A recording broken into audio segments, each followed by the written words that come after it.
Hello, welcome everybody. So we have about 14 people so far. We're just gonna wait for another 5 minutes for everybody to come in, and we can start our discussion after that.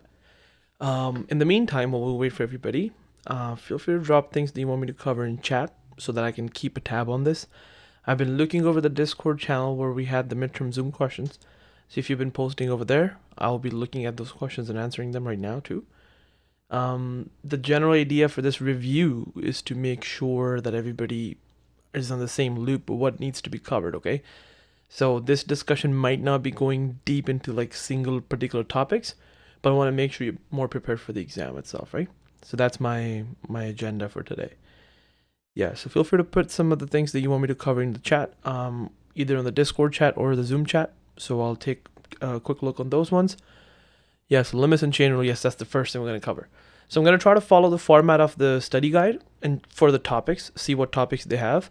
I want to make sure I cover all of them.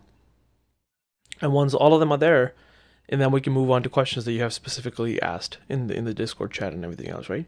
So that's the plan. Other thing I want to say is don't think this is a very super formal session, okay? This is just me, one of the guys trying to help you out, okay? This session is supposed to be casual, and I believe learning happens best when people are just comfortable, okay? I want to make sure you guys are comfortable. You guys are classmates already. So if you want to talk, turn on your mic. I'll be more than happy to talk to you about it, okay? You don't have to be like sitting like a mute in a prof kind of a scenario. I'm not a prof. I'm just here to help you. Thank you for helping. No problem. You're very welcome. Finding limits, numerator, denominator, sometimes is undefined. Okay, that's good. Yeah, those I want to clarify because I feel they haven't really worked on limits too much with you guys, so we have to make sure we do it. If you're asking me to do particular questions, like 51 from textbook, I would appreciate if you can give a screenshot of that, either in Messenger or Discord or this chat, so I can have a take a look, right? I want to be a little bit quick at just finding those questions. That's that. Very good. Couple more minutes before we begin.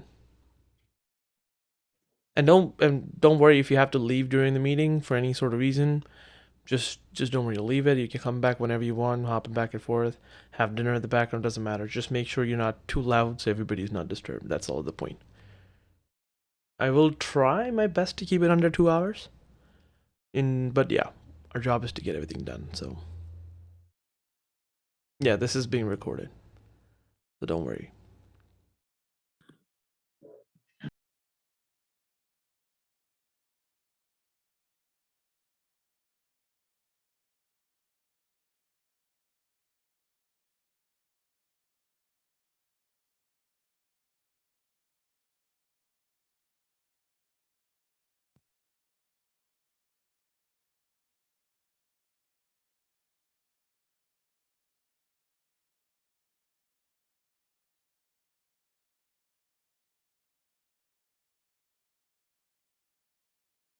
Some of you guys have been having trouble with finding inflection points. So just want to confirm, you guys have been tested on finding max and mins, but you're not being tested on finding inflection points, am I right? Okay, none of that altogether. So this is strictly going to be up to the point that's been in the study guide. So the last thing you're covering is chain rule and derivative of exponential and logarithmic functions, right? Okay. Yeah. That's easy. We can stick to just those things. Yes, so we will be going over rules in chain rule, and the way we'll decide this is very easy though, you know? You have to understand when you're given a function, I will try my best to explain you how to dissect that function, see what it's made up of. Then, from there, you'll be able to easily grab which rules to use, okay? If you haven't watched, I uploaded a video going over the rules in a brief, kind of like a summary, which ended up being a 55-minute long video, but I made that video. It's on the YouTube channel. I'll post it up again, just in case if you guys need it. But that's where I cover each of these rules in super detail. I'm not gonna be doing that right now in this particular session. So, but I'll explain how to use rules and everything. Okay.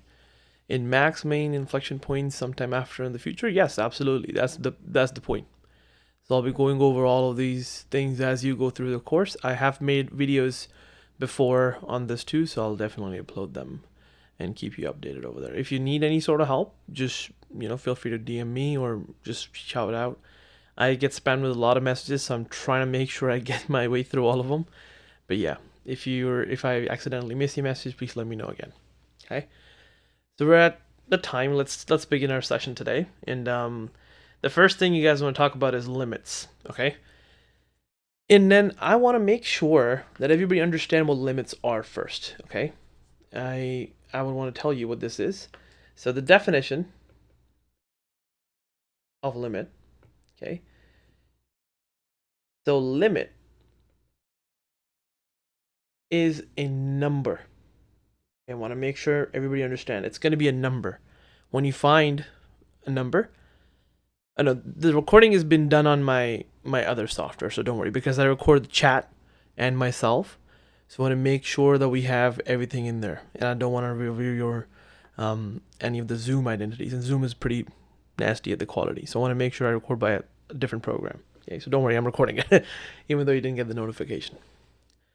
So coming back to this, limit is a number which is going to be defined as follows. Okay, I'm going to call that number L.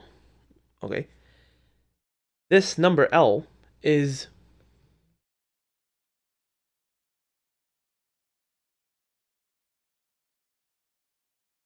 that a function approach, that's the keyword. Okay, L is a number that the function f of x will approach if x approach a number. Okay, that's how we define what a limit is, basically. The notation of writing limit, let me just make my pen a little bit bolder. So the notation of limit is as follows. If you want to find the limit of a function f of x as x approaches a number a, then that will be L. Okay, so if you were to read that notation, you want to make sure you understand what they're asking is, where does f of x go? I'm not asking what does its value exist. Okay, effectively when solving limits, you will be just putting this value in the function and solving them. But for now, on a concept level, try to understand that they're asking which number. Oops. Okay, which number does f of x approach, or where it's about to get to, as x approaches a. Okay, a very simple example. I can choose a function 2x plus 5 and try to evaluate its limit as x approaches 1. Okay, so where do you think 2x plus 5 will approach as x approach 1? Or how do we even go about this? So what we do is we try to start by taking values which are getting closer and closer to 1. Okay, so we can start by, let's say, 0.1, 0.5, 0.9, and eventually 1. So these are the x values I'm going to investigate, and I'm going to try to find the function's value at those points. Okay, so when I plug in 0.1 in the place of x, what does this evaluate to? It's going to be 5.2. Okay, when I plug in 0.5, this function will be evaluated to a value 6. When I plug in 0.9, this function is going to be evaluated to be 6.8. Right, and eventually, when you're about very close to this, let's say 0.99, then you'll be at 6.98. Right, so by looking at this data and how the function is approaching this value, so if you see that as x approaches a value of 1, where do you think these values are going to? Anybody? 7, right? So this is the idea. The limit is 7 because 7 is the number where the function is approaching as x approaches 1. Okay, and that's the whole nutshell idea of what limits is. Most of the time you'll be looking at limits from perspectives and from graphs, and we're going to show you that next. Okay, so this is the basic idea. Does anybody have any questions regarding what the definition of a limit is?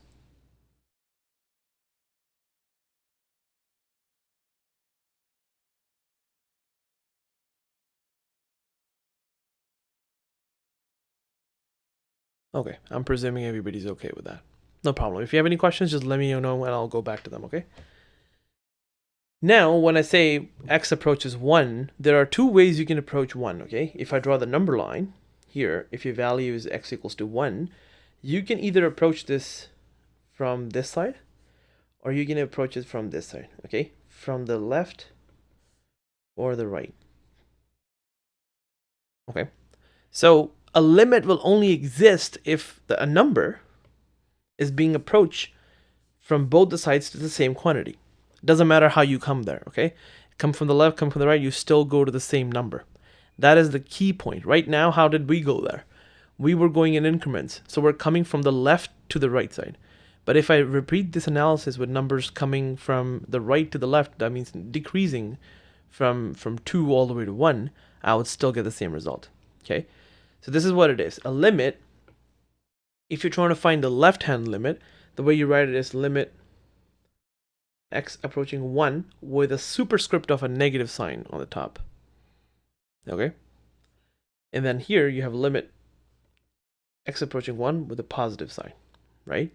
That's where we define these left and the right limits. So if you see a superscript of a plus, that means it's coming to 1 from the right side. If you see a superscript of a negative, that means it's coming to 1 from the left side, right? And you feel that the concepts themselves are not hard to understand just applying them, right? And then, yes, the problems like IQ are supposed to be like single open-ended problems where you can develop ideas, use the tools that you learn in the class, and apply them on it, right? So I will post a playlist that has previous year IQs that I did for Math 154, okay? They're questions and solutions. They serve as different questions for you, so you have more idea of how to apply these concepts to different kind of problems that you've never seen before. So I'll post that playlist. You can definitely go and check it out. Give a shout out to the question yourself. And then you can also follow along the video to learn more, right? I'm going to go over questions too from the study guide. So let's just hold it. I wanted to make sure everybody's on the same page with me once we start talking about limits. Okay? That's that. So now if I was to give you a graphical problem, let's say we go to the study guide and we ask like a question, and they have given us a graph here. And the graph looks like something like this. Okay, and then they're asking you, is the function continuous on the region shown? Well, by looking at the graph, if the function is defined for all these values and then don't do these weird jumps like this, so it's not like this and jumping like that, okay? If it's a single stroke that you can draw without lifting up your pen, and you see the graph there, this function is continuous. It's just as simple as that, okay? And then if I was to show you like a graph of the function that we drew before, like here, if I was talking about, let's say, this guy here.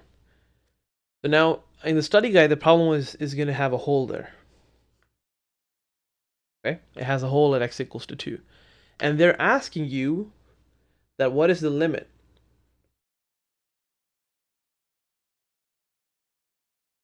as x approaches 2. Okay? Problems like these are very easy to solve. I'll show you what I mean. The value on the graph that I would say is approximately 5, which is not there.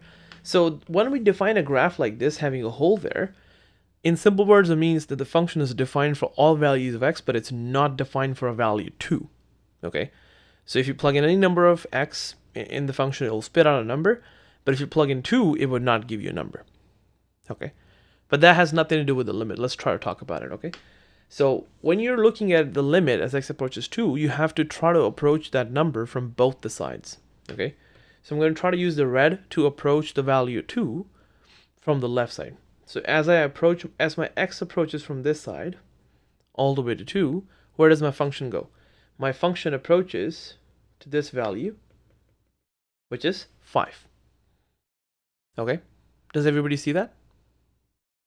Yes, there are going to be so many times which I'm going to show you there's no limit.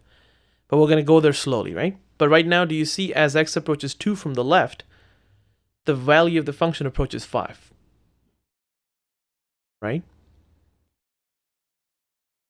And then moving on, if you're approaching the value 2 from the right, coming backwards, you will see the function is still going to approach this value, which is 5.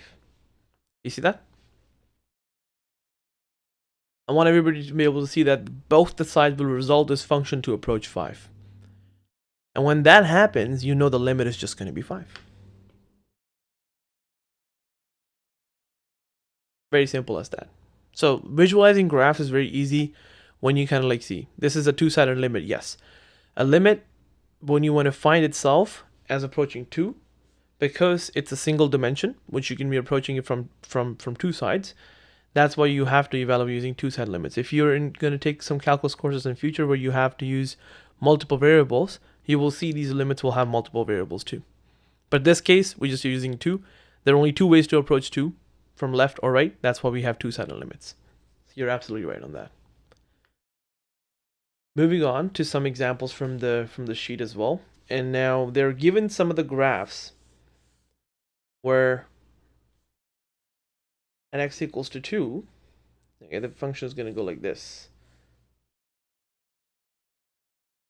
That's the first graph. So I want to see if you guys can understand what the limit of this function is as x approaches 2. Okay, we're going to do the same analysis. We're going to try to approach this function from the left, and you see this graph just shoots up to positive infinity. Does everybody see that? Right? Nice. When you approach it from this side, the graph still shoots up to be positive infinity. Right? So what would be the limit?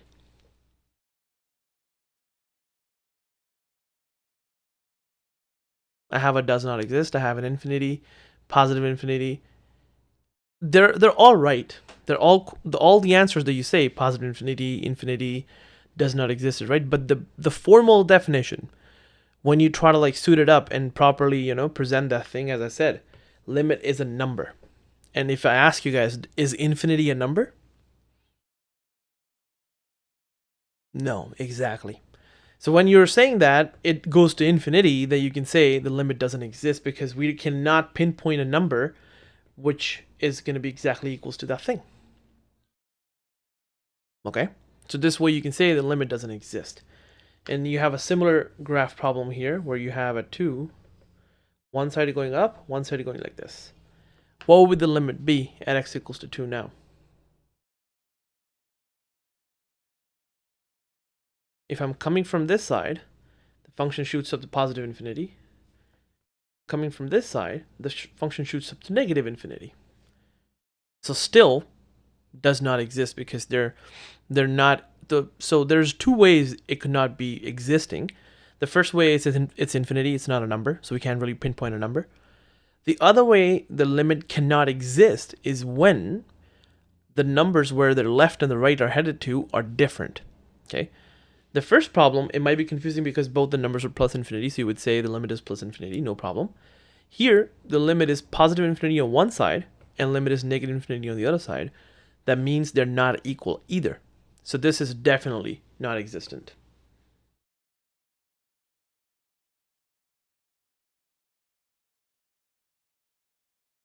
So for part A, if you say the limit is infinity, they would say wrong because you are not allowed to present a thought of infinity just yet. Okay? So whenever you see a limit going infinity, just say it doesn't exist. That's just like a structure of this particular calculus course. Once you go in like other developments of the course, you'll see that this is okay, acceptable, not really bad. So the one-sided limits are what you're computing right now. When you say you're approaching 2 from one side and it goes to infinity, that is a one-sided limit. Okay? But to evaluate this, we have to evaluate both the limits and check if they're equal. Okay? That's what the definition of one-sided limit and the whole limit itself is. And then this will be easy. If I go back to the last graph on the thing, it's just like,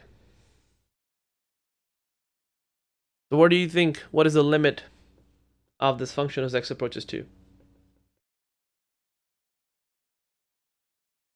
I have a lot of zeros. And you guys are right, because if you approach from this side, the function is headed to 0. If you approach from that side, the function is still headed to 0. So where it's headed to is 0, no problem. We're good. And it's that easy. It's like nothing special here, right? So now I'm going to present a problem which we're going to both, like everybody's going to work with me together on this, and then we're going to slowly reason through why the question is like this, okay? So I'm given a graph, and this graph is a piecewise function graph. I'll explain what those are in some time, but piecewise functions will be defined using two different definitions of functions, okay? So here, one of the portion goes like this. This point is -1. And then you have a hole there that goes like this. Okay, so that's my function that the graph is looking like. And I want to evaluate this guy. I'm evaluating a limit of this function as x approaches -1 with a superscript of negative. Okay, so when I have a superscript of negative here, that means I'm approaching -1, but from the left side. So we only want to find the left limit. So where is this function headed to if you approach -1 from the left?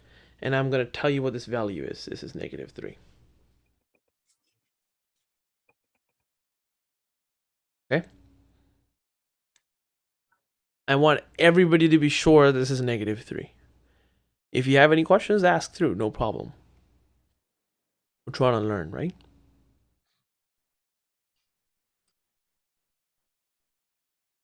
Okay. Everybody's comfortable this is -3 because when you're approaching from the left side, this function is literally just going to approach the value of -3. So that is cool. We have it as -3. What about this guy? Limit x approaching -1 from the positive side. What would that be? And I'm going to give you this value is like about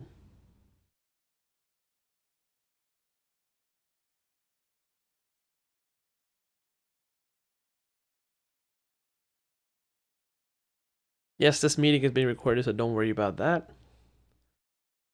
So everybody agrees it's going to be -1 because the way, if you see that the function approaching x approaching -1 would make the function approach -1, right? So when we have it in this format, you know the left limit is going to be -1. Does everybody feel comfortable? If it's an open circle, we know the value at 1 is not given by the graph, okay? If it's an open circle, we're not caring about the exact value. We just want to see where this function is headed to. So this function is going to be heading to the very edge of the open circle, isn't it? And the edge of the open circle happens to be at -1. Yeah, so if f of -1 is discontinuous, so f of -1 is undefined, that's two different things. I'll tell you more about it. But the thing that I want everybody to focus on is when you're approaching an open hole or a closed hole, it doesn't matter. We just want to find out the value where this is approaching to, right? Even if this hole was a filled hole or like non-existent hole, you would still say the function is approaching -1. The value precisely at -1 will be decided by different factors. But for the limit purposes, we're just looking at where this function heads to. Okay, what if it was just function x approaching 1 with no positive or negative in it? That's the next step. Okay, that was the next step. So now, the next limit is x approaching 1 of f of x. So when you're given these kind of things, this limit of x approaching 1, or -1, yes, my bad. I should have said -1. This limit would exist if the left and the right limits are approaching the same number. Okay, we saw this limit approaching from the left was approaching -3, and the right limit was approaching -1. So there's a disagreement, right? When there's a disagreement, the limit doesn't exist. That's the second case how the limits won't exist. So the open circle has nothing to do with the value of limits. I'll explain you what open circle means in just a second. But the circle values has nothing to do. The only reason why this doesn't exist is because we're having a -3 when we're approaching from the left, and we're having a -1 when we're approaching from the right. So that tells us that this function is just going to have, you know, a conflict in a sense of approaching the same value for a particular x number. So that does mean the every limit that is D and E is divergent, including jump discontinuity. Yes, some jump discontinuities. If a function does not have a limit, then it will not be continuous. Okay, we're going to go there just in 1 second. So the follow-up thing, I want to clear up this. If I have a function that I show like this, open circle, close circle, open circle, goes like this. Okay, let's say this value is 4, this value is 2, this value is -4. Okay, and this is the x-coordinate 3. If I ask you guys, what's the value of the function at 3?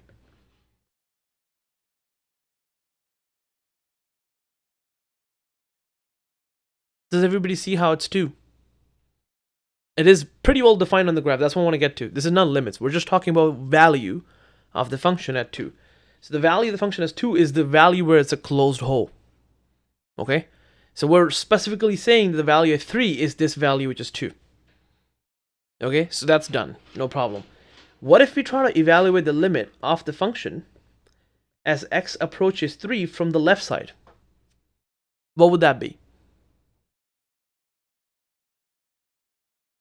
If you're approaching from the left side, this way, the function is going to approach a value which is 4. It doesn't mean if it's an open hole, closed hole, nobody cares. We're just trying to figure out where that approaches to, right? So this limit will be 4. How about the left limit? Right limit, I mean. 3 positive of f of x. How would that be? -4, right? Because we're just ending up on the other spectrum. So if you're coming from this side, the function will take you to -4. So now, this is where we're going to formally introduce what discontinuity or continuity is. Okay, a function is deemed continuous at x equals to a, let's say, okay, some number, if the limit of x approaching a of the function is equals to the value of the function at a. Okay.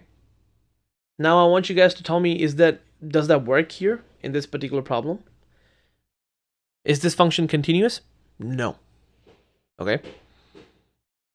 And there are reasons for this to be non-continuous. Why? What would be the reason why this is not continuous? Tell me. Different numbers, jumps. Both of them are valid examples. If you have a graph, then you can see this is a jump discontinuity, but I would really want everybody to focus on this definition first, okay, and see how it's going on. Yes, not a single stroke, perfectly valid example, no problem. But as per this definition here, which thing is falling apart? Can you compute what this limit is?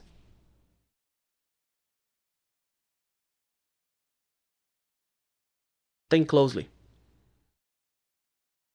Yes, so that is the precise answer. The limit does not exist. In this particular example, this portion does not exist. So we don't even care of what that number is equals to. Yes, so the limit being different from left and right means the limit doesn't exist. So for a function to be continuous, the first thing you have to make sure is a limit exists. Okay? So continuity is a further descendant or derived from limits. If the limits are not there, the function cannot be deemed continuous or whatever. Okay? Hopefully this clears up a lot of fog, right? About what's been happening with functions and what's the graph are looking like.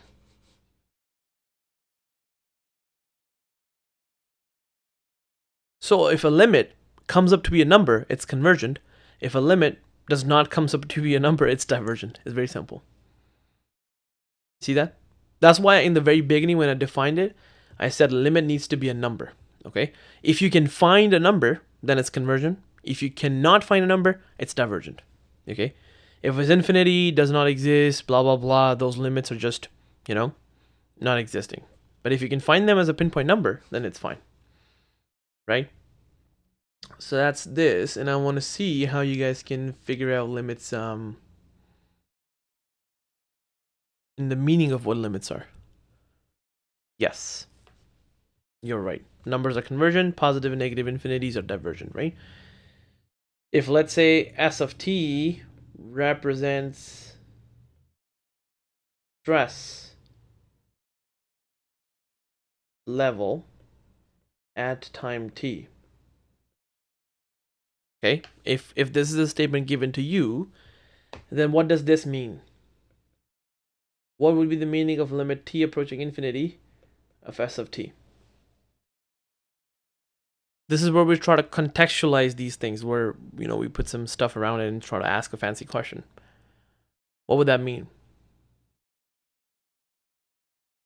If S of t will give you, stress levels at time t, what would be S of t's limit as t approaches infinity represent?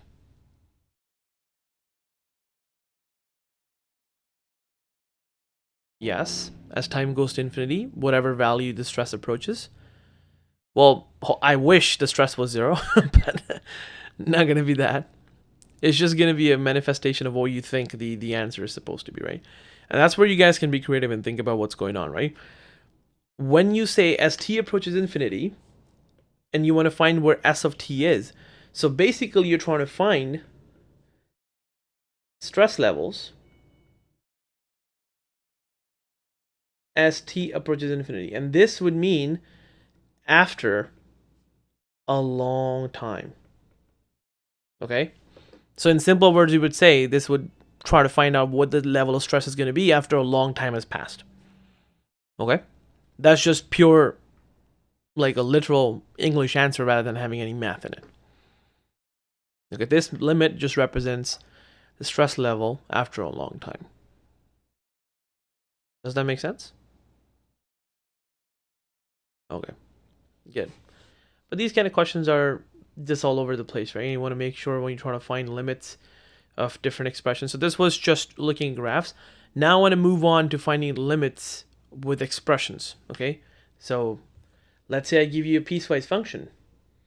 You have this example in your sheet. So let's say we have a function y of t, where the function is -3 if your t values are less than -1.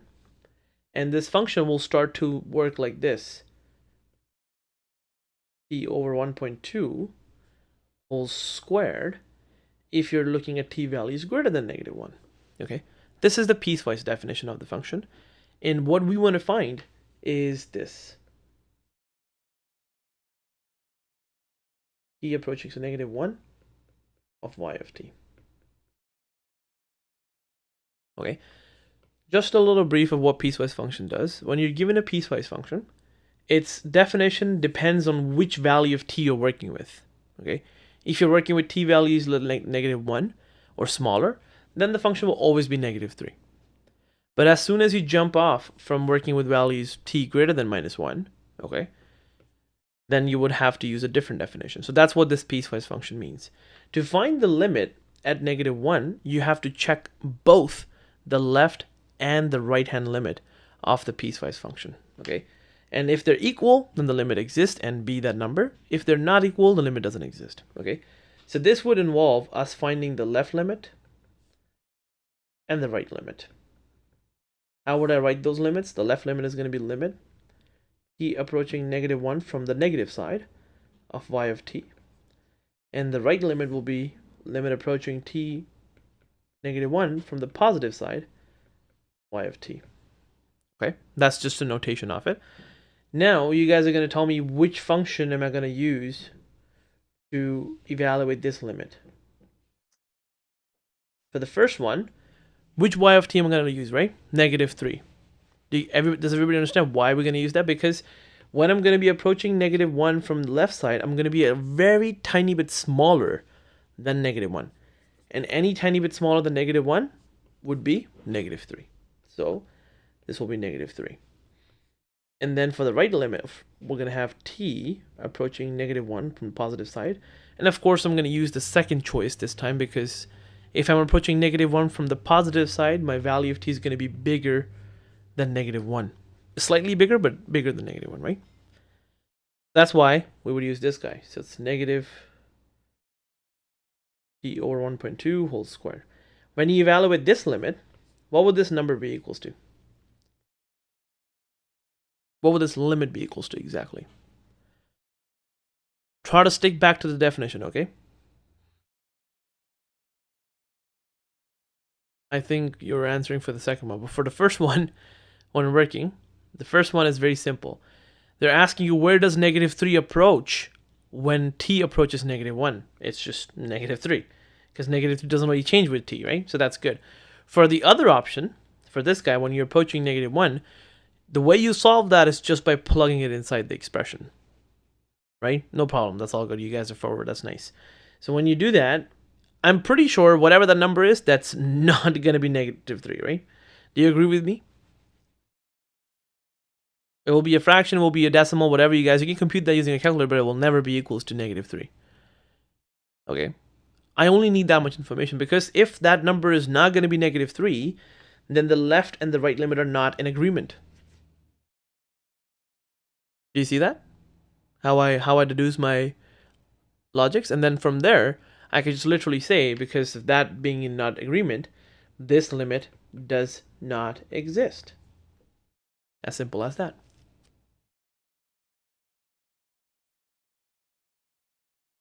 Okay, pretty straightforward, right?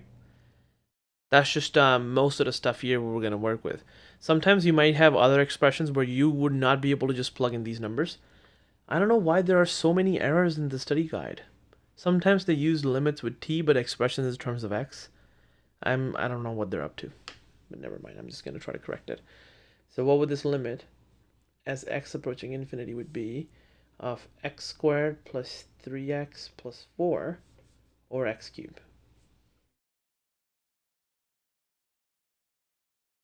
So let me just go back to the question where they have, if you want to find t of -1 exactly, you mean the value of the function at -1, right?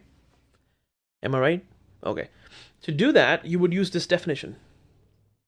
The precise value of the function at -1 will be given by this guy, which is -3. Right? Because that's how the function is defined. They say all the values of t up to or equals to -1 would be -3. So if you want to find the value of -1, just plug it into the function and you have there, right? Yeah.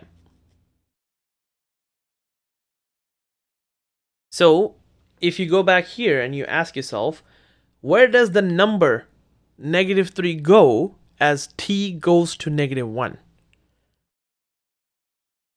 Does -3 even care about any number? Or is just going to be -3 throughout his life? You see that? Because -3 is a constant function, it's just going to stay whatever it is. It doesn't depend upon what value of t you plug in, because there's no t there. Right? That's what we're going to be, looking at this way. Okay, moving on to this one. When you have limit x approaching infinity of a quadratic on the top and a cubic on the bottom, what this limit is going to be. So remember, when you're doing limits of infinity, there are no two sides. You're not going to be approaching infinity from the left, or you're not going to be approaching infinity from the right. It's just literally what it is. Okay? So you have to interpret these as x goes to a very large number, what happens to the expression? Okay? So what do you guys think? Limit of this expression as x approaches a very large number. I have a 0. 3 zeros, which is good. Can somebody tell me why you think is 0?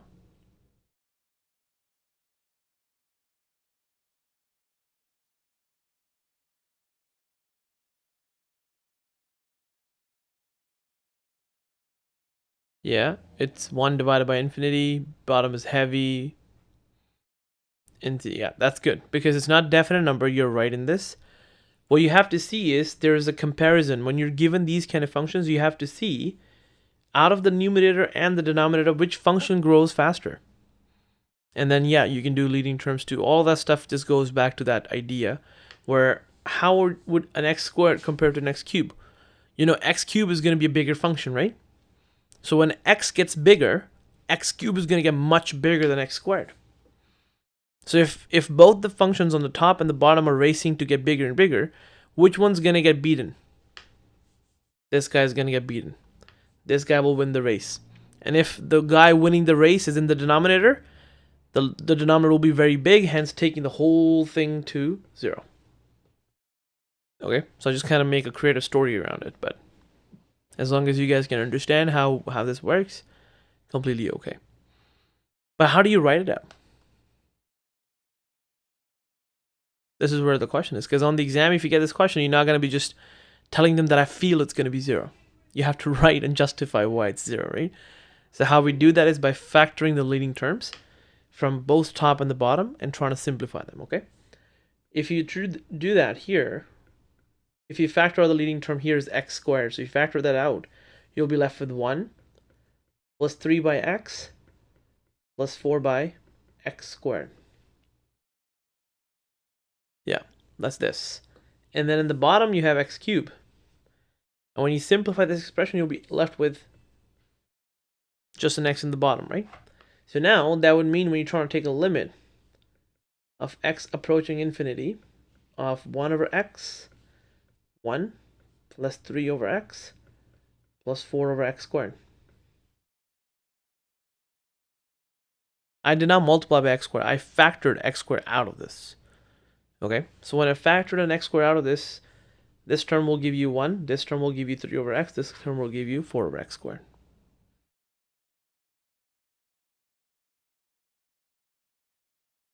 Okay, good. Moving on. Now we're going to use the limits law. So this will be limit of x approaching infinity of 1 over x times the limit of x approaching infinity of 1 plus 3 over x plus 4 over x squared. And then, of course, you have to expand it out even further. And trust me, nobody does this. Usually it's only like for the very beginning part because they're testing limits for the first time. I would give them the slack that they will ask you to do, you know, to be very careful about these things. So there'll be limit x approaching infinity of 1 plus limit x approaching infinity of 3 over x plus limit x approaching infinity of 4 over x squared. Okay.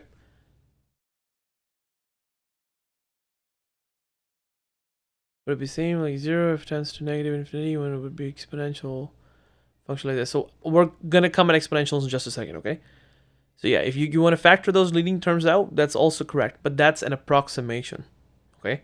When we're trying to say that the leading terms are the terms that define the whole function in a long term run is something that you can approximate, but now you're literally doing the math behind that approximation.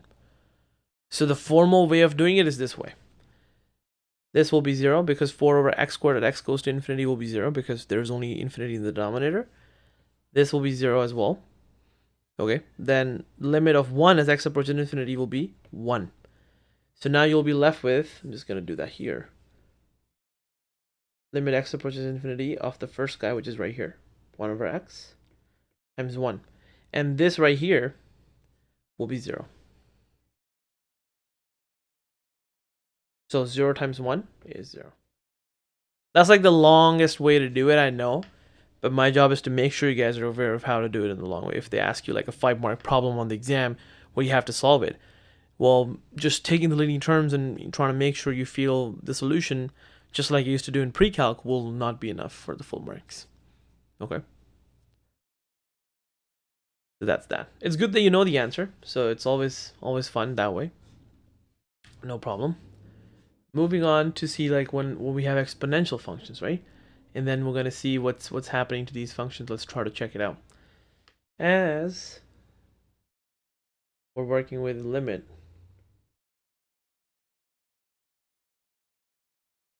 e approaches infinity of e to the power x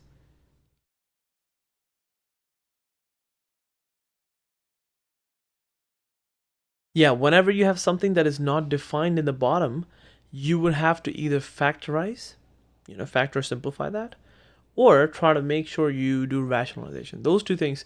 I haven't seen any problems in the sheet regarding those kind of problems, right? I just want to make sure that you guys understand that that this problem needs to be solved in that approach. I can show you one example. I see one. I'll go over that in just a second after this one, okay? To make sure that thing is. So if you say if something is undefined on the bottom, there's still limits for, yeah, there is still limits for undefined denominators, okay? Not always, but it depends upon what kind of question it is. There's a way you would do those kind of problems, and I'll show you how to do that, okay, after this one is done.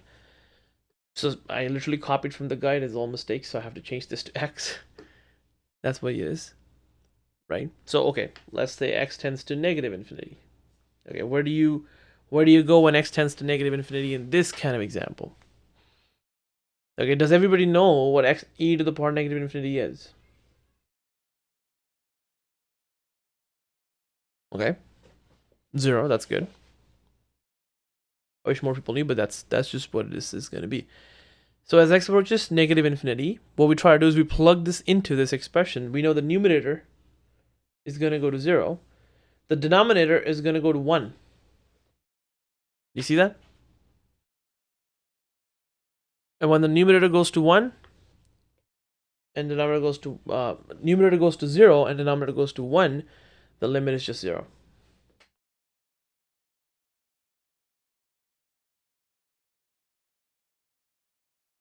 You see that? It's very common, but what happens is it just kind of, the whole fuss around these limits just kind of reduce your natural vision, right? It's very easy to see these things, and it's pretty straightforward to kind of work it out, right? I'm going to do one more example on limits, and then we're going to move on to the stuff after that.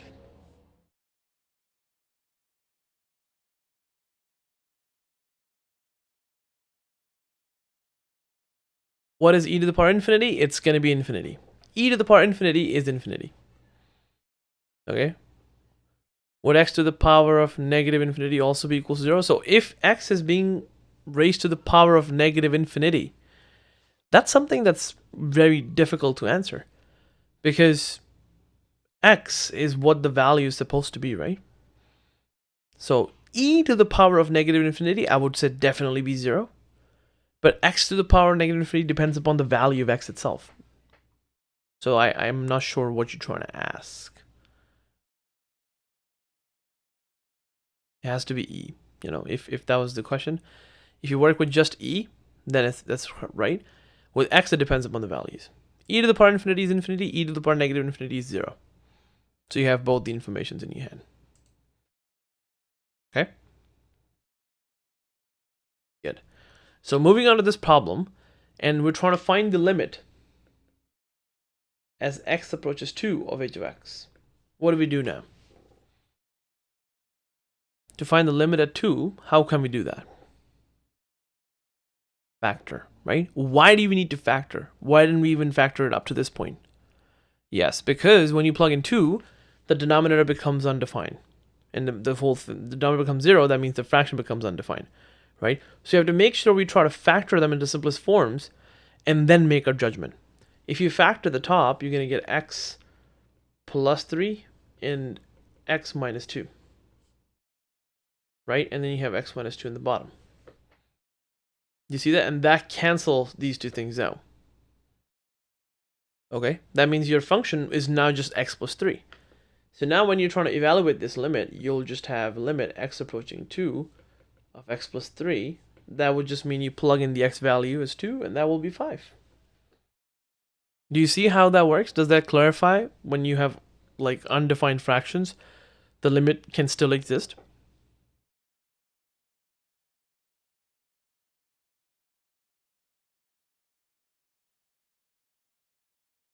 Hopefully I answered that question, right?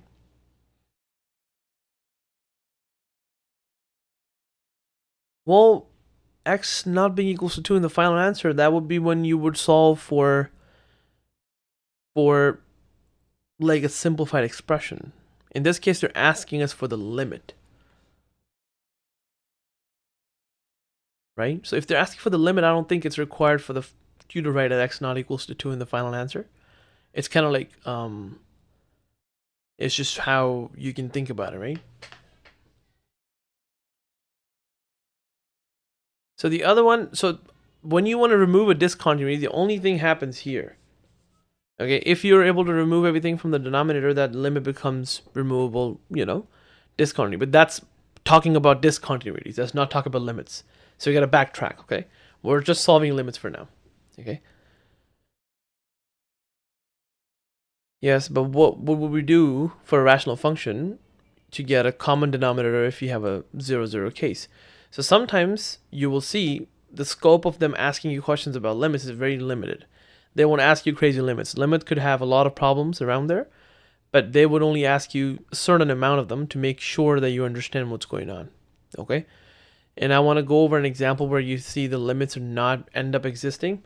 I can change this example. Let's say I have an example of a function g of x, where it's x squared plus x minus 6 over x minus 5. Okay, and I want you to find the limit as x approaches 5 of g of x.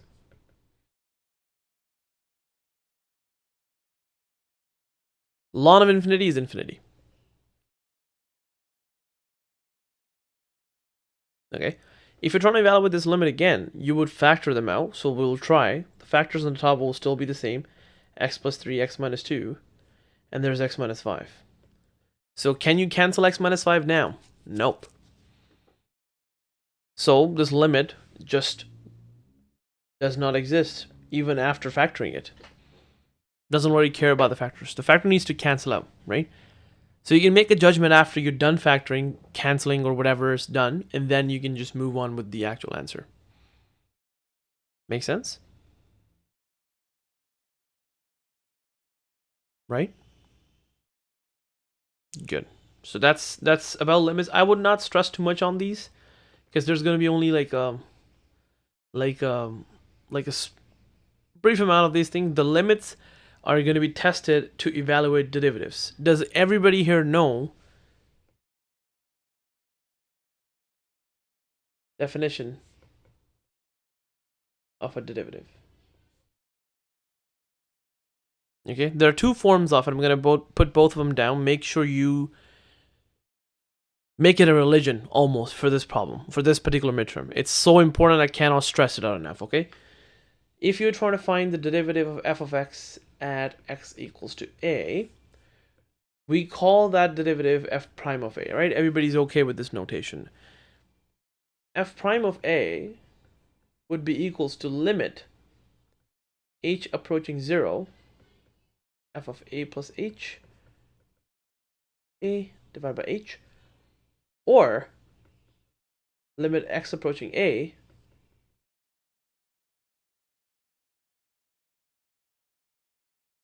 these are the two definitions of derivatives. You might have done with one with the delta x, but that's just same thing. I'm just calling delta x as h. Okay, you might have seen this one, limit delta x approaches 0,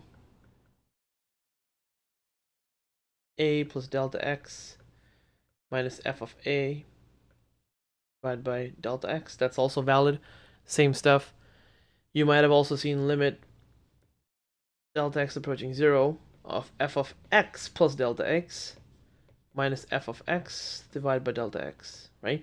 This would mean you're evaluating the derivative for all random x value, right? You can hate it as much as you want, but this will be important for your exam, okay?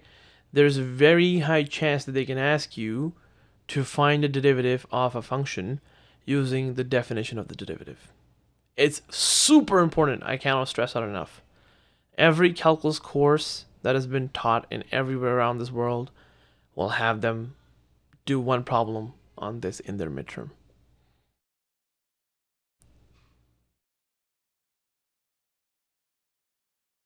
No, both of them are instantaneous rate of change. Whenever I choose limits, okay, they're instantaneous. So average rate of change is just this expression without the limit, okay? And taking the limit of that expression just makes it instantaneous. There's no difference. They're just different ways of writing it. You can use one, you can use the other. I only stick to this one always because that's what I like the most. I'm just putting it out there maybe because you've done it in a different format. I don't want to confuse you at this point, right? So just making sure that you understand any of them. This is valid, this is valid. They're both going to get you the same results, same stuff. Okay? Let's do a problem from the study guide that actually wants you to use it. Okay, I want to make sure you understand. So this is the function we're going to be taking the derivative of. You guys already know that the derivative of this function is just 6x. Okay? You guys know the power rules. It's very good. But we have to use definition of derivative. They'll explicitly ask you to use that thing. Okay? So if I want to use that, I would want to find f prime of x will just be limit h approaching 0, f of x plus h minus f of x divided by h. That's the definition. Okay, I choose this format. So what I'm going to do is I'm going to compute these things first. I'm going to find f of x plus h. F of x plus h would mean taking x plus h and plugging it wherever x was. Okay, this would simplify to be 3 times x squared, h squared plus 2hx plus 2, which just simplifies to be 3x squared plus 3h squared plus 6xh plus 2. In simplified form, 3x squared plus 6xh plus 2 plus 3h squared. That's f of x plus h. So that's the first part of the puzzle. Now if you try to compose this, f prime of x will be limit h approaching 0 of this expression will be 3x squared plus 6xh plus 3h squared plus 2. That's f of x plus h. And then we're going to try to subtract f of x. F of x is just 3x squared plus 2. And then you're dividing it by h. If you simplify this expression a little bit, you'll have limit h approaching 0. The 3x squared and a negative 3x squared will cancel each other out. This 2 and a negative 2 will cancel each other out. So you'll be just left with limit of 6xh plus 3h squared divided by h. Out of this, you can factor out h. And you'll be left with 6x plus 3h on the top. And h in the bottom. You cancel those out. You can plug in the number of h approaching 0. So it'll be 6x plus 3 times 0. So 6x. Answer, and that's what we got here. That's how you do that. Yes, I will do one more example. It doesn't matter which one we use, right? Like either x plus h or delta x. Yeah, same stuff. It doesn't matter. As long as you stick to one, they're going to get you the same results. Okay, they're just notationally changing each other, but they're not changing the work itself. Okay, that's this. They can ask you questions like these.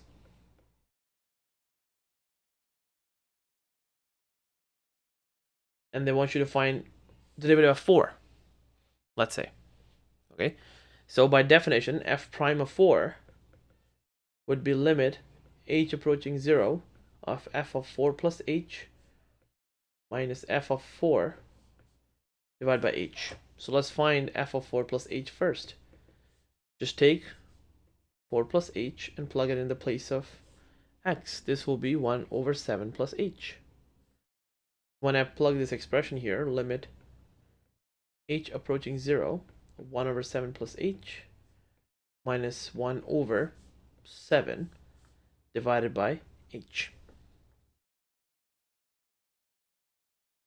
Right? And then we got this. If you want to simplify the expression, you would need to cross multiply.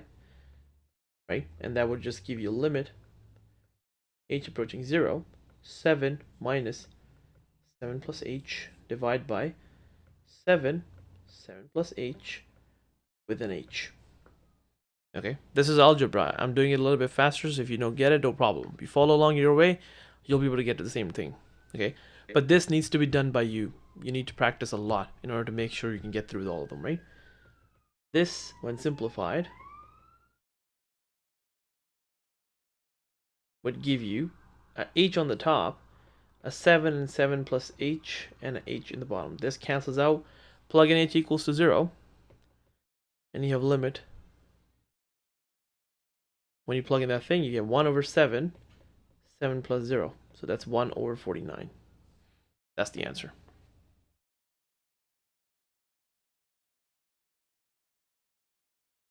You wanted to do tangent line stuff. We are doing that in the session today or in the exam?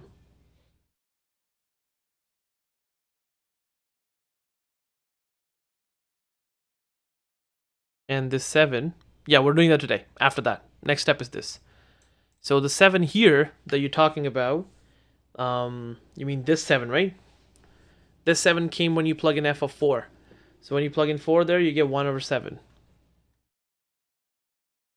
Does that clear your question, I guess?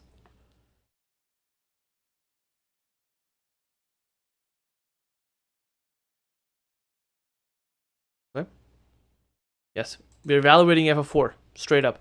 In the previous case, I was just finding the derivative. Right? That's what we did it. You want to FOIL the denominator? Yes, you can do it, no problem. But you want to keep a factor, so you want to cancel these h. Okay? We want to make sure that we keep a factor so we can cancel these h, and then we can do whatever we want after that. Doesn't really matter. all the algebra is going to stay the same. Some people do it differently, some people do it fast, some people do it slow, no problem. As long as you can, you know how to float your boat, no issues over there. All right, moving on to actually taking derivatives now, okay? Not anymore just working with this. So now you would be able to take derivatives of expressions yourself and just see how they will go. And I want to make sure we go over like rules and stuff to make sure you understand. And just want to do tangent line right now and get it out of the way. Tangent line to a function f of x at a point x equals to a has a straight up formula. That's how I like to, tell people that you can just remember that formula, okay? The equation will be y equals to f of a plus f prime of a x minus a. Simple. Nothing special. So if I ask you, question, what is the equation of tangent line to f of x equals to 3x squared plus 2 at x equals to 1? How would you do it? We could just use the formula. In this case, you can deduce that your a value is 1 because evaluating at x equals to a means evaluating x equals to 1. That's this. So that's a. So for the formula, you need f of a. F of a is just plugging in a in the function. F of a is just f of 1, which is going to be 3 times 1 squared plus 2, so it's 5. Very easy. The next thing you need is f prime of a. So you have to first compute f prime of x, which you know is going to be just 6x. So if f prime of x is 6x, then f prime of a, which is f prime of 1, that's just going to be 6. So you know this number is 5, this number is 6, and then you have to just multiply by x minus a. So the equation of tangent line here would just be y equals to 5 plus 6 times x minus 1. As simple as that. And you can, of course, expand it out if you want. 5 plus 6x minus 6, which will just be y equals to 6x minus 1. That's valid too. But this is how you would do it. And that's all that you need to know about taking tangent lines. Any questions regarding this process? Yeah, we can pick up any function and then we can do any examples as much as you want. Do you have a particular one that you want me to work on? I can just cook up as many examples as you want. Okay, what we'll do is we'll do an example after we're doing no normal lines questions here. In this one, they don't really care about normal lines. They only want to teach tangent lines and then approximations later on. So don't worry about that. Okay, I'll tell you the example on tangent line just after this. So now I want to go and jump onto these rules, okay? How I would like you guys to know derivatives is very straightforward. I want to make sure you guys memorize these standard derivatives, okay? So I'm going to write a function here. I'm going to write its derivative down here, okay? The first function is x to the power of n, okay? And the derivative of that function is nx to the power n minus 1, which you guys might call power rule, right? Do you guys know that? No problem. Easy. The second function I want you to remember the derivative of is e to the x. It's just e to the x. Then the derivative of ln x is 1 over x. And then you need to derivative of, other numbers if you want to remember that. You can do it, but I would say sin x, which will come later in this course. Derivative of that is cos x. And then derivative of cos x is just going to be minus sin x. It's okay if you don't remember these ones right now for this exam, but eventually you'll need them, okay? These are supposed to be memorized, okay? There's no questions asked here. Now, I want you to know how we dissect functions. That's very important, okay? Let's say I give you a function here. And that's going to be e to the power of x squared times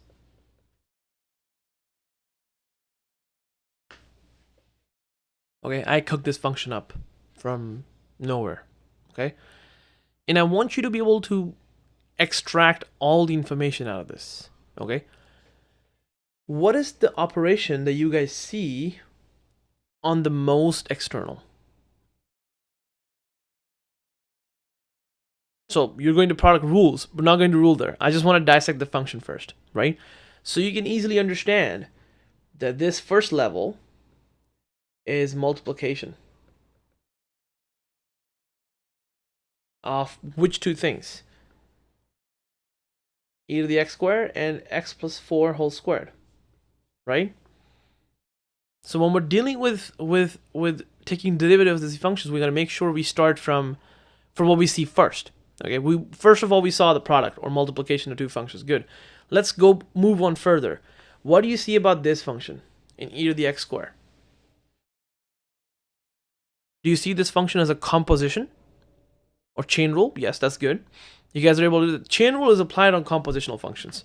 So this function is a composition of e to the power x and x squared, where x squared is being plugged in the place of e to the power x, right? So that's this. And then if you go back on this one, x plus 4 whole squared, do you see this function as a composition? Right? It's a composition of x squared where x plus 4 is being plugged in the place of x, right? So whenever you see multiplication, you know you gotta have to use product rule. And whenever you see compositions, you see it's gonna be chain rules. Okay? This is very important how you understand the process. So now let's formally do one example where we have to use chain rule, product rule, both on same problem. So let's take a derivative of this function and see what it goes as. Okay. So when I'm going to go here, I'm going to do it on a new page where we have e to the power of x squared times whole squared. Okay. So to take the derivative of this guy,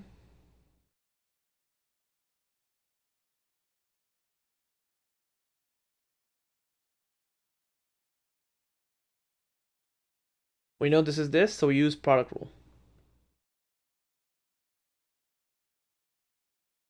That would mean you want to take the derivative of the first guy, keep the second one as it is, plus keep the first guy as it is times the derivative of the second guy.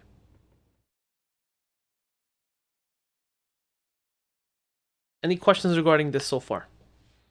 How the expansion of product rule will take place? Everybody's okay with me on that? Okay, good. Now, you see as we move on to these steps, we know that this function is a composition. E to the power x squared is a composition, so we're going to use chain rule here. And that would give us what? So chain rule tells you to take the derivative of the external function. We've already seen the external function is e to the x, right? So we're going to take the derivative of e to the x and keep everything inside as it is. The derivative of e to the x is just going to be e to the x times that by the derivative of the inside function. So that's the chain rule expansion. Keeping x plus 4 whole squared as it is, plus e to the x squared. This is also chain rule. So the composition tells us the first function is x squared. So the derivative of x squared is 2 times x. So just keep x as whatever it was before. Keep it there. Times that by the derivative of the function inside. Any questions regarding this? How chain rule was expanded?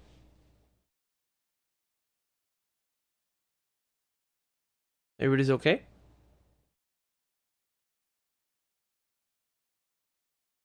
If you need more help on this, I have a video. I'll link that up, okay?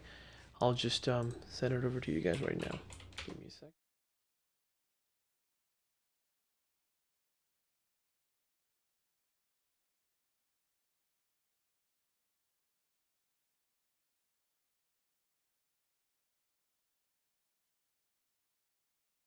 I'm gonna paste that thing in the chat right now, so you guys can take a link and bookmark it. That's a video where I cover all these rules in detail, and I work these out in problems. So don't worry about it if you don't get it right now. If you want to practice, it's okay. Take your time, right? So when that is done, we can move on.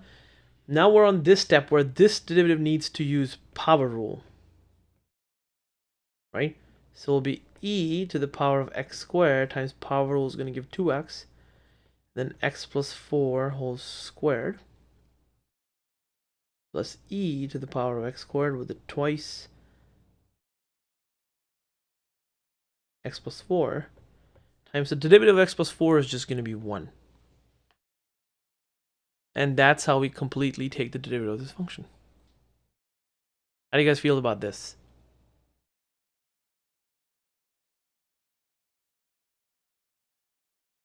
Good? Not that bad, right? Now, how about I add this thing? Find tangent line f of x at x equals to 0. How would we do that? Right? We're done the process of taking a derivative. We might as well use it, right? So, to write the equation of a tangent line at x equals 0, it will be y equals to f of 0 plus f prime of 0 times x minus 0, right? That's the formula for tangent line, isn't it? If I go back here, finding a tangent line at x equals to a is f of a plus f prime of a, x minus a. So finding the tangent line at 0 would mean, f of 0, f prime of 0 times x minus 0. Everybody okay with the formula itself?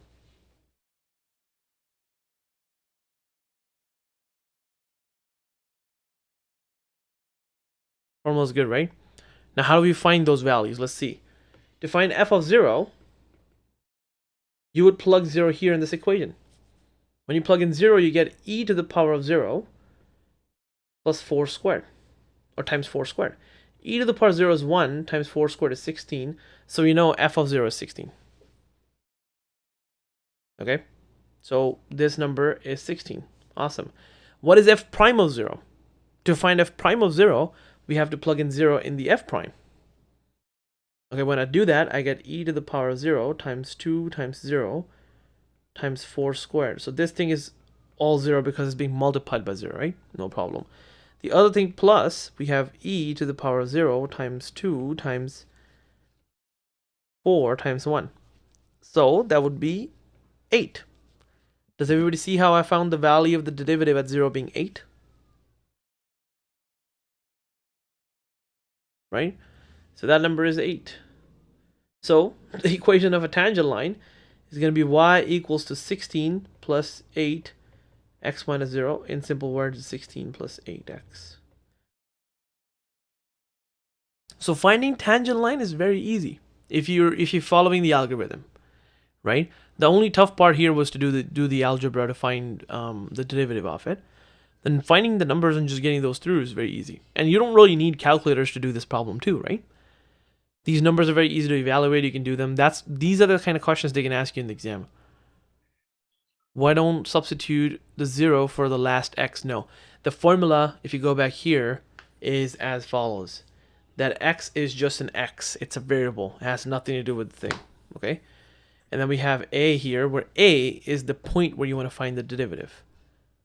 Okay, so a was plugged into be 0, while x is not going to be plugged into be 0. X is the variable of the tangent line. Right? If you have an equation of a line, would it make sense to plug in 0? No, right? But it's just, you got to keep that x there. On the midterms, you don't really have to simplify. You can leave it in this form too. Nobody's going to take off the marks. If they explicitly ask you to find the equation in, the slope-intercept form, then you have to give it in this way. Okay? But I would not. I would just leave it like this, and if you have extra time on math exam, which is rarely, there, so then you can always take a look and just work it out away. Okay? That's where you have chain rule, Park rule just kind of coming together in the same place. Okay? That's the rules here.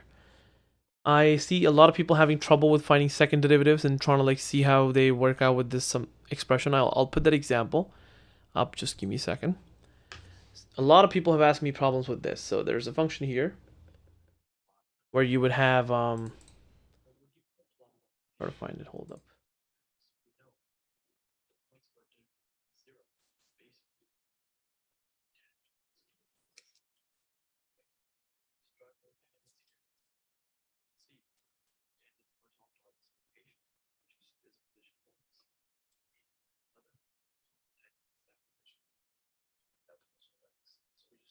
Yeah, so it's like 7 times e to the power negative 5x squared.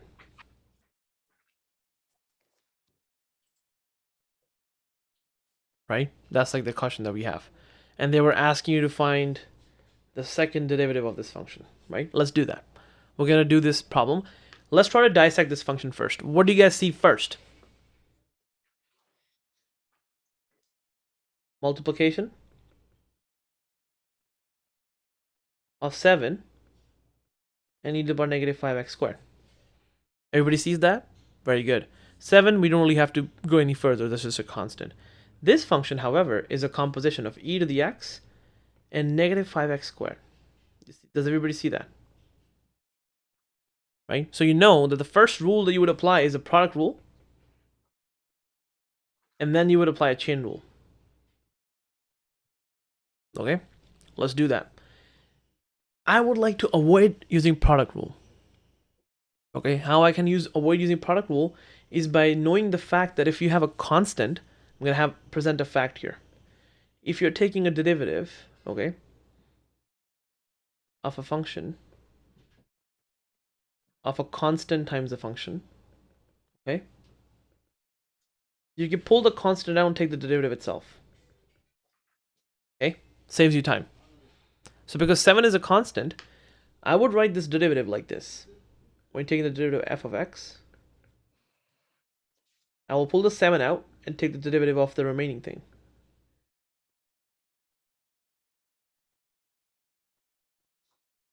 Okay. If you don't use the constant rule, then it's okay, no problem. We can go over. You can use the product rule too, no problem. Still the same. I'm just saying that once you're on that practice level, you see these things through, you can always use the constant rule always there too. You just join down again. I'll go over the working and definition of the derivative. Yeah. So yeah, we did go over the working, and you can watch that recording afterwards. Okay, so don't worry about that. So now this particular one will require chain rule, because it's a composition, right, of two functions. And that way you will have 7 times, the outer function is e to the x, so the derivative is going to be e to the same thing, times the derivative of whatever was plugged inside, 5x squared, by this. So this will mean 7 e to the power negative 5x squared. Derivative of negative 5x squared will just be negative 10x. So this would simplify to be negative 70 times x times e to the negative 5x squared. Okay, that was the first derivative that we've done. We have to take the second derivative too, right?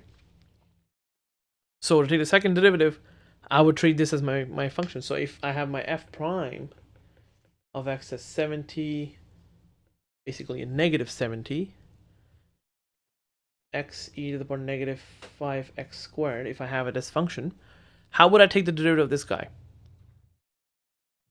Now I have to dissect this again. When you do that, what do you see first?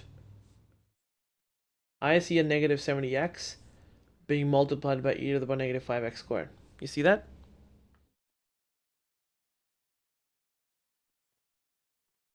And then I know that this would be an easy computation. It's just a power rule.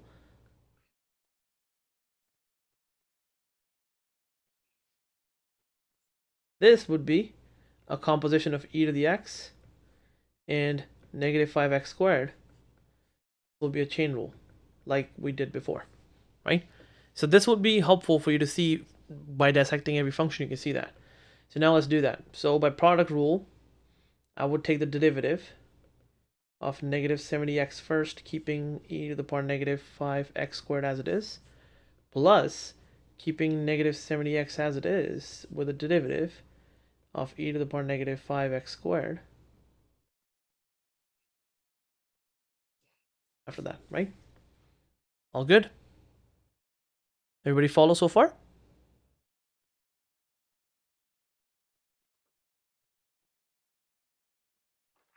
Questions, I mean, they're okay, good.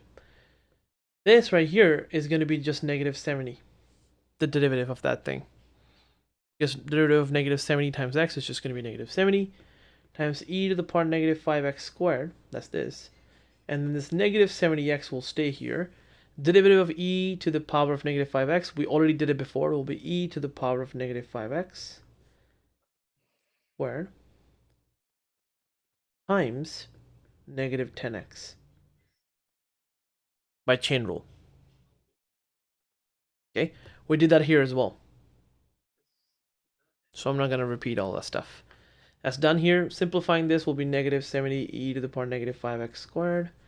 This negative 70x times this thing with negative 10 would give you plus 700 x squared e to the power negative 5x squared. Out of these, if you factor out 70 e to the power negative 5x squared, you'll be left with a negative 1 and a plus 10x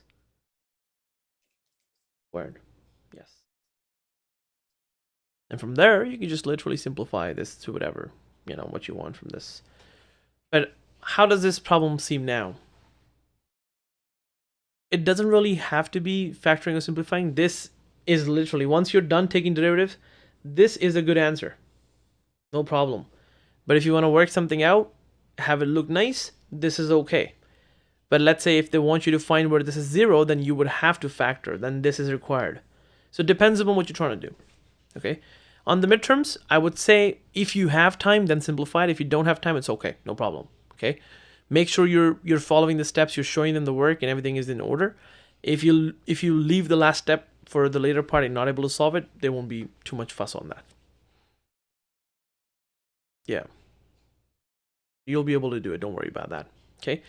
With that being said, this is how the functions are been doing here, right? I want to put up 2 more rules before we finish up. Yeah. So that's exactly what I would suggest too. That's nice. So me and the T are on the same page. If you have a function a to the power of x, okay, derivative of that function would be a to the power x times ln a. Okay, these are 2 rules that you want to remember for exponential functions. Okay, if you're taking a derivative of log base a of x, okay, then that will be 1 over x times ln a. Okay, remember that. That's very important. Okay, so if ask you what's the derivative of 2 to the power of x, that'll just be 2 to the power x times ln 2. What if I ask you the derivative of log base 3 of x? Then that would just be 1 over x times ln 3. Okay, these are just 2 rules to keep in mind when you're trying to solve these problems, so don't fuss on that. I think you'll be able to apply these formulas very easily if you see a problem. And then going over drawing the first and second derivatives.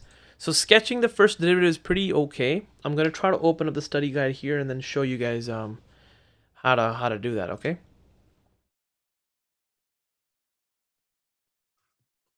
Pull that up here.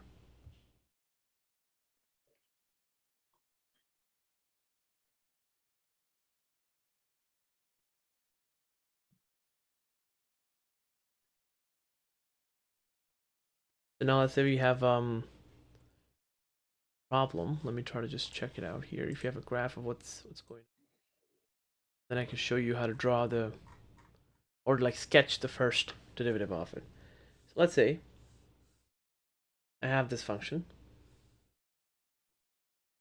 Okay, maybe that looks like this. I want to sketch the derivative of this guy here. So what you have to do is you have to kind of see where you have a function where it's increasing, decreasing, how it goes, okay? I did make a video on the IQ6 where I explained how to sketch it because there was a problem where you have to sketch it. So you draw little tangents to see what's happening, okay? Right now, if I'm going to draw small tangents here, the tangents are going to be sloping down, sloping a little bit up, and then virtually going to be flat, okay? Then it's going to be sloping like this, this, this, this, this, and so on, right? That's how it's going to go. So wherever a tangent is flat, you know your derivative function is going to be 0. So right here, this is where the function is 0. Okay? Before that, you have a tangent that's sloping downward. That means the function was negative. Okay? And how is a negative? You see that if you're looking at this function, it was less steep, became more steep. So the most steep part is right here. So it will be the most negative somewhere here in that zone. Okay? And then if you go further away, the tangents are sloping positive over there. It's slowly getting more positive. It's most positive like right here. Right? So we'll have like a most positive value there. And then it's going to stay positive and just kind of go there. So the way you sketch it is like this. The sketch doesn't have to be super accurate, okay? But you have to just track how the tangents are doing and how you go there, right? And then, of course, drawing the second derivative would not be on this test, hopefully. But second derivative will just do the same analysis by treating this as your primary function. Okay, then you can move on to that one. So that's not too bad either, right? That's all that we have from the study guide. So that's all the questions that I wanted to make sure that everybody understood. Now you guys having enough resources on the rules, things are okay. You can see a function, dissect it, try to see how the rules unfold themselves. Okay, and that's all that you guys need to know. Okay, if I ask you, let's say, a nice question here, just to make sure that you understand. But I don't think that'll be an overkill. The question that I was going to ask you is what's going to be the derivative of x to the power of x to the power of x to the power of x to the power all the way. Okay, this was a question that came on my exam. Yes, it's most positive at the steepest sloping up tangent, and it's most negative at the steepest downward tangent. Okay,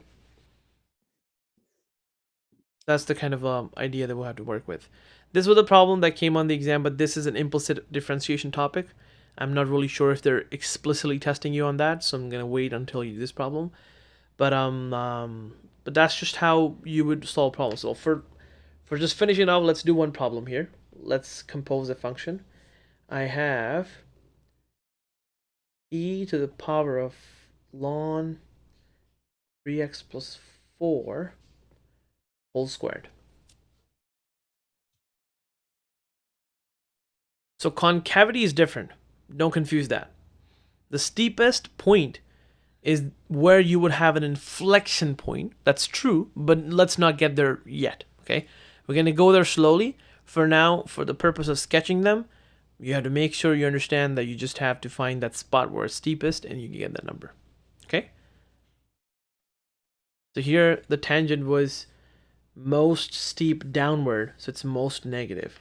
Here, roughly, tangent is most steep upwards, so it's most positive, okay? So once we have these dots, we can connect this thing. More stuff on this is already there in the IQ 6 discussion that I made. I also showed you there too. Okay, everybody good? Let's try to take a derivative of this function, and we can conclude our discussion for today with these, and then work on some problems that you guys submitted. Okay? How would you take the derivative? Now, do you guys understand that we have to do the second derivative of x? Yeah, okay, we'll do that. No problem. Don't worry. Here, does everybody see what's happening? This function is a composition. Does everybody see that? Mm-hmm. Which functions are composing this? E to the x is very common. The second is x squared. Then there's ln of x. And then there's 3x plus 4. Does everybody see that tree? That 3x plus 4 was plugged into ln x, that was plugged into x squared, and that was plugged in the place of x. I want everybody to see that.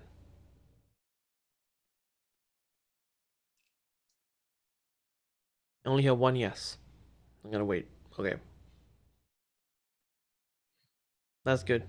If you guys can see that, that's the whole point.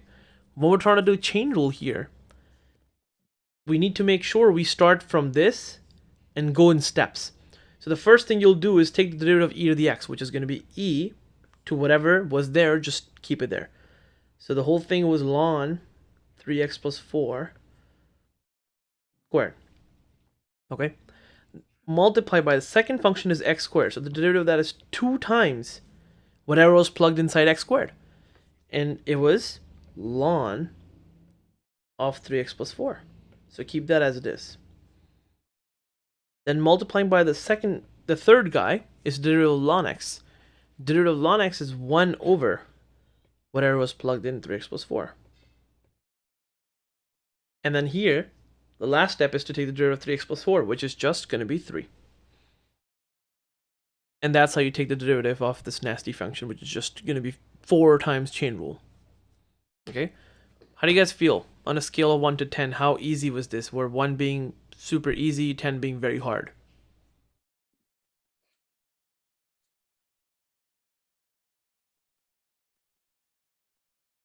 Okay. 2, 3, 4 is all good. Nice. 2.5 is nice. You're 25% easy. Okay, but like once you get the flow of the problems, you'll be able to get them soon. Okay, and you got to give yourself time, patience, practice is the key to get good at these. Okay. Nice. So that's that. And I don't think there's anything else left except that question. Let me just look over the questions that people submitted first. See which ones I want to work on first with you guys to make sure that we are not missing out on anything. Yeah, most of the times I went over the problem. We're given like okay,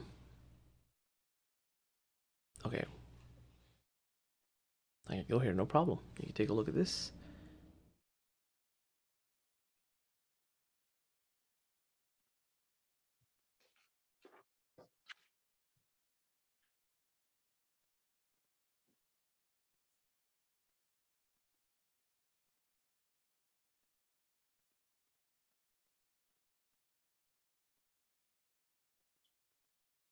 All good. Let's see what this problem is asking you for. Somebody submitted that problem where we want to do part A to make a function continuous. That's the last problem that I have on the table. After that, it's going to be open state. So you guys submit problems, we can work on them until 8, and then we can go, okay? So the problem is that you have a function, h of t. It's a piecewise function where the first value is 0.6, the second value is 4.3 times capital T minus 183. Okay. And this is obeyed if t is smaller than, a value called tc, and if t is greater than the value of tcv is the other function. So tc is something that we have to find out. Okay, keep that handy. That's a question mark. But we have to find out tc, that value of tc, so that h of t is continuous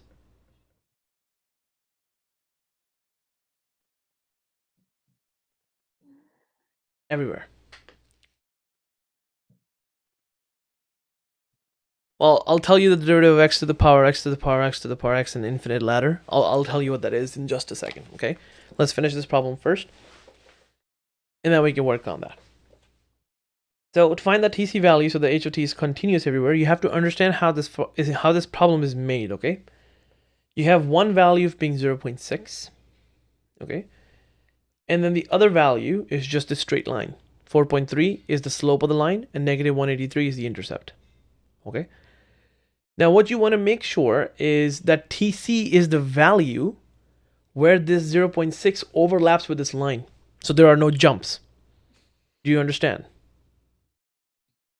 There shouldn't be any jumps, right? So you're just going to find a t value where this line and the 0.6 are same. So literally you're going to have 4.3t minus 183 is equals to 0.6.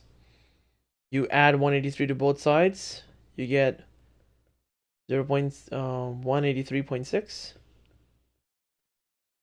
And then you divide both sides by 4.3, you have 183.6 divided by 4.3. And this right here is the value of TC. If you choose your TC to be this particular number, then the 0.6 and the 4.3 will just perfectly overlap.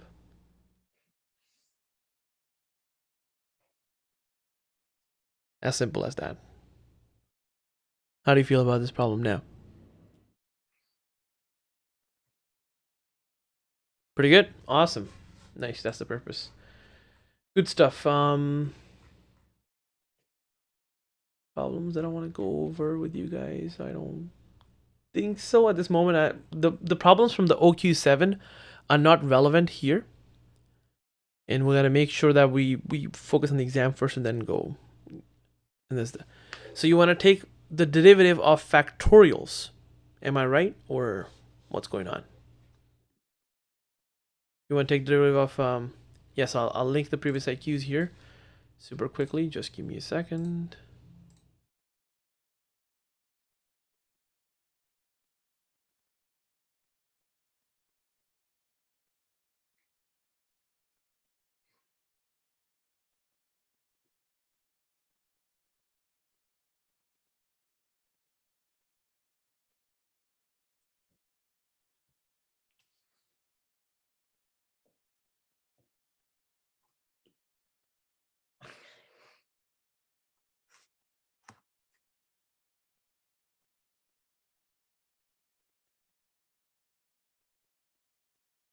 So that's the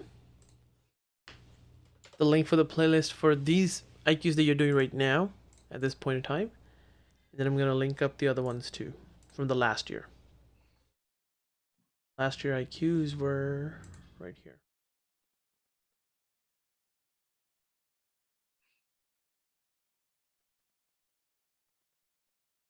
So this link is the last year's IQ playlist. So don't go too far, because last time the content was a little bit different than what you guys do right now. So only stay to IQ4 and IQ5 if you want to revise those things. IQ6 is more towards after this course, right? So that's that. I see somebody asked a question about second derivative of a function that's this.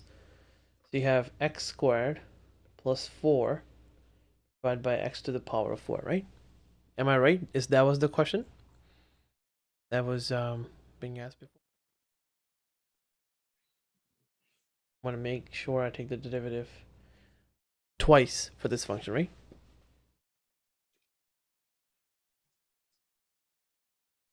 So in this case, you know they're being divided first.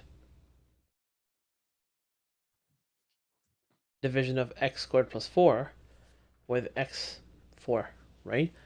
And then those functions are okay by themselves, so we have to use quotient rule here. It can be a little messy, but don't worry about it. I'm just going to put the quotient rule up here. If you're doing that, you're going to be having f divided by g. If you take the derivative of that function, you would have g squared f prime g minus fg prime. Okay, that's the rule to work it out. So let's see. In this case, our denominator is x to the 4. So the first derivative here will be x to the power of 4 whole squared, being x to the 4 as it is, times the derivative of squared plus 4. Minus keeping the x squared plus 4 as it is, times the derivative of x to the 4.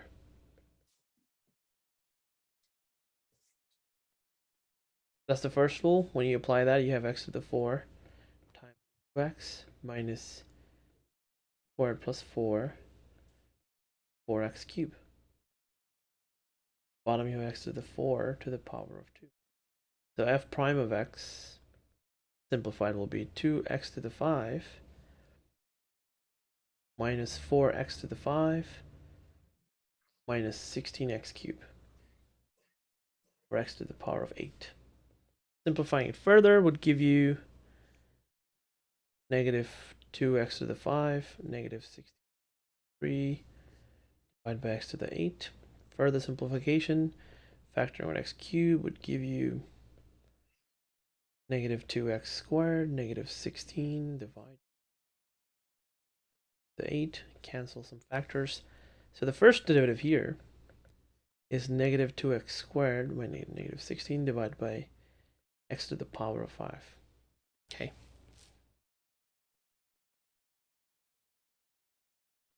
Right? So that's what this first derivative is.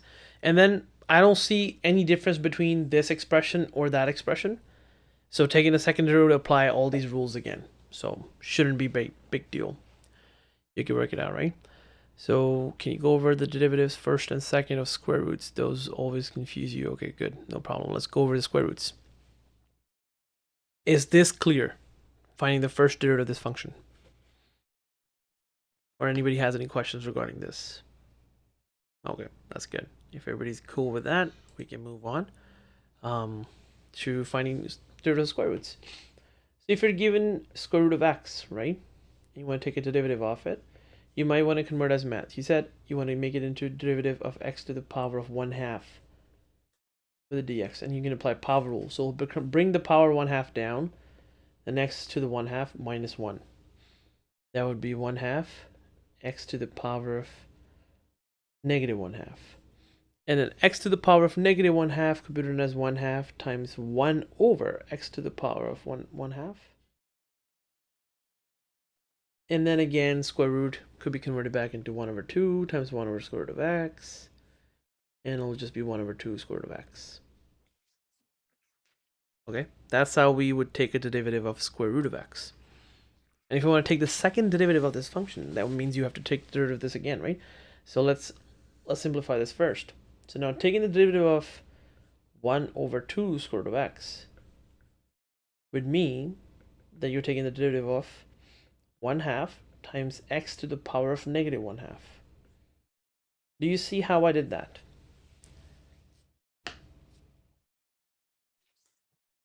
How 1 over 2 square root of x can be written as 1/2 times x to the power negative 1/2, right? So this 1/2 can just come outside because it's just no problem. It's a constant. 1/2. And you're taking the derivative of x to the power negative 1/2 with this. So power rule here again. 1/2 times, so this times negative 1/2 comes down, and x to the power of negative 1/2 minus 1. That would give you a negative 1 over 4 x to the power of negative 3 over 2 as a total. Which you could be simplifying as negative 1 over 4 times square root of x whole cubed. The last step might confuse you, but take a second, look at it, ponder, and tell me if it makes sense.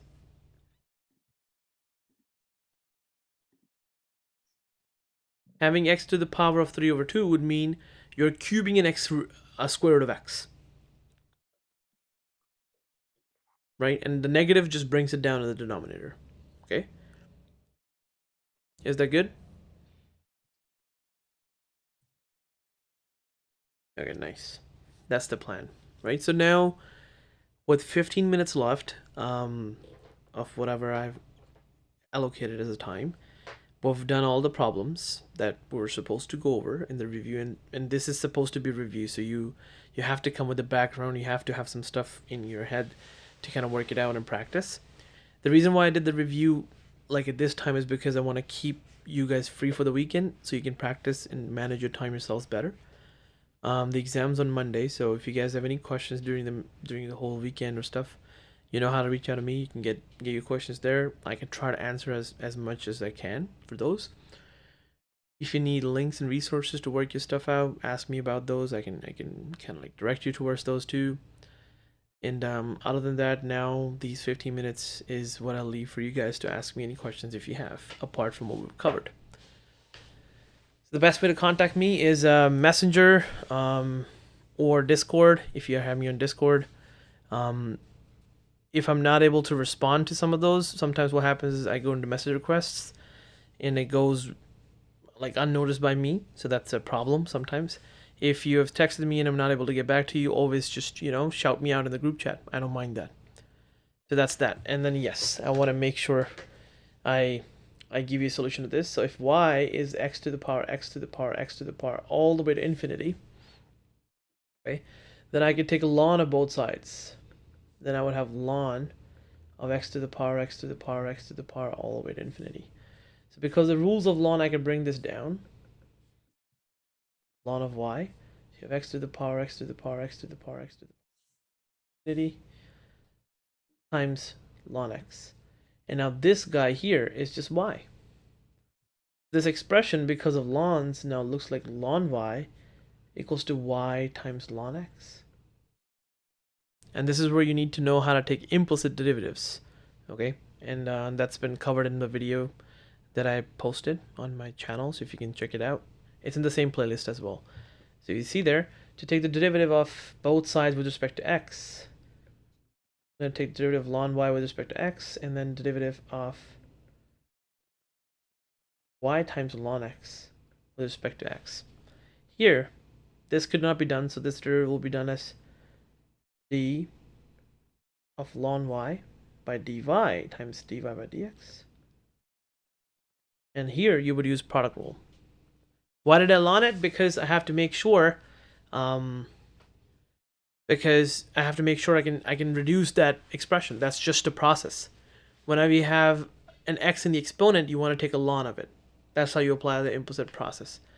And yeah, we're not covering implicit in this exam. That's why I didn't want to go over this problem with you guys just yet. Because you asked, I would want to, leave you an answer. And why is x to the power x to the power x to the power x is y? Because that's what I called it. I started by saying let y be equals to x to the power x to the power x as an infinite ladder. And that's just how it works. That's this. This will be a chain rule that will give you dy by dx times ln x plus y over x. Okay, don't worry about it if you don't know how I got that. The expression is 1 over y prime times ln x plus y. From there, if you isolate for y prime, you'd be getting y over x, dividing it by. That's the answer. Okay. That's the answer to that expression. You want to substitute x to the power x to the power x for that thing, so it would be in the final form, y prime will be x to the power x to the power x all the way, divided by x, over 1 divided by x to the power x to the this minus ln x. It's a pretty hideous example, but don't worry, not going to be tested on the exam just yet. So don't worry about that. I think it's good. So, any more questions? Things you're stressed about, you want to talk about them, not related to math. The resources with regards to what? What would you need resources for? To find the local max and local min, I would wait until we do the exam. Okay? So we can work it out after that. Don't worry about it. If you were asking for questions to practice, it's gazillions of questions out there. Okay? For derivative, for limits and stuff. I would just say you stick to what you've done. Okay? Stick to your OQs, stick to your IQs, stick to the study guide, stick to like the questions that you've been exposed by a prof. Make sure that needs to be, completely understood. That's very important. So just focus on those rather than trying out other problems. Make sure you know how to do these problems by heart for sure. Okay? I know we've all been there where we go to the OQ, we practice a similar problem, and then we know how to do the work, and then we come back and copy the work with our numbers and get it done. That's fine. But make sure you understand it now, because it's before the exam, right? The textbook most of the time is asking redundant questions, which is good for practice. But if you feel good that you're good with certain topics, just don't leave them, right? Make sure you do the stuff the prof provides first. So OQs, IQs, and study guide. And then if you have more time, you want to practice more, you can always go back to those things in the textbook, right? And the next thing is going to be to find local max and min. Just hold on, wait until we're done with this exam, and then I'll explain that thing in super detail in the next IQ video. Okay, so don't worry about that. That's already done. Fractional rate of growth. That is one particular topic in biology where they want to see is how much is the growth, happening per unit population. So if you think about it, fractional means how much is the growth as a fraction of the total population that you have, right? So that expression has a formula which is just going to be the rate of change of population. Let's say if a population is given by P of t, okay, then the rate of change of population is dp, right? That's the derivative.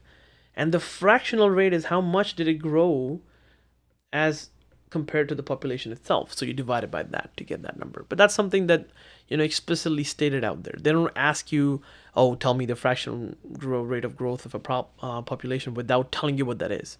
Okay. So they always have the expression. If you want to solve this mathematically, just take the derivative divided by the population. Simple. So it shouldn't be too big, right? I would try my best to do more Zooms like this. My time's very scarce. I was able to find some time this weekend, so I wanted to make sure we can get this all sorted out. But I will try my best to keep it going as much as I can. But I'll be making discussions on the IQs and trying to make sure we work on those problems, to just kind of raise everybody's interest in all together, right? I'll do that, and I'm fairly active on Discord, fairly active on Facebook. If you want to have any questions, answers, just let me know, and I'll be able to do that. So I'm gonna put the recording up right now, and the moment it gets processed and done, I'll just send it over a YouTube link to you guys. Okay, so that's my process here. I'm hoping probably like 30 minutes, 40 minutes it will be taking to process the whole thing. It's a 2-hour long recording, right? So take some time. Okay, 8 more minutes and I'm here. If you guys don't have any questions, you can definitely save that precious time, have some fun on the weekend, and leave early. If you guys want to stay over, ask some problems, please feel free to do that. I'm just gonna wait until everybody leaves, then I'm gonna leave the meeting after that. Okay, you're very welcome, guys. Just study hard on the. You guys have got it. It's not gonna be too bad. Just take it easy, okay?